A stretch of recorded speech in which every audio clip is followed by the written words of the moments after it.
ವಿಧಾನ ಪರಿಷತ್ನ 7 ಸ್ಥಾನಗಳಿಗೆ ಇವತ್ತು ಚುನಾವಣೆ. ಬೆಳಗ್ಗೆ 9 ಗಂಟೆಯಿಂದ ಸಂಜೆ 4 ಗಂಟೆವರೆಗೆ ವಿಧಾನಸಭೆ ಸದಸ್ಯರಿಂದ ಮತದಾನ. 5 ಗಂಟೆಗೆ ನಡೆಯಲಿರುವ ಮತ ಎಣಿಕೆ ಕಾರ್ಯ.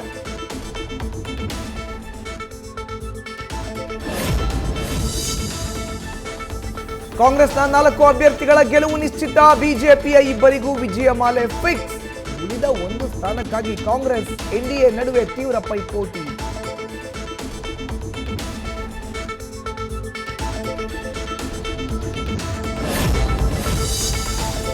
ತಮ್ಮ ಆಪ್ತ ವಿನಯ್ ಕಾರ್ತಿಕ್ರನ್ನ ಗೆಲ್ಲಿಸಲು ಸಿಎಂ ಡಿಕೆಶಿ ರಣತಂತ್ರ.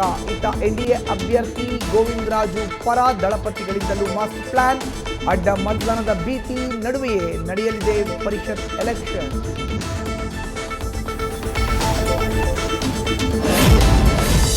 ಬಿಡದಿಯಿಂದ ವಿಧಾನಸೌಧಕ್ಕೆ ಕಾಂಗ್ರೆಸ್ನ ಶಾಸಕರ ಪಯಣ.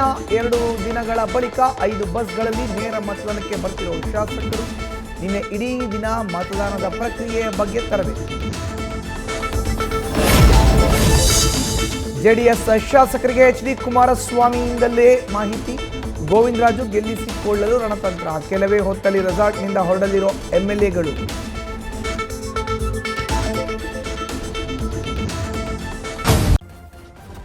ನ್ಯೂಸ್ ಫಸ್ಟ್ ನಿರ್ಭೀತಿಯಿಂದ ನಿಮ್ಮ ಪರವಾಗಿ.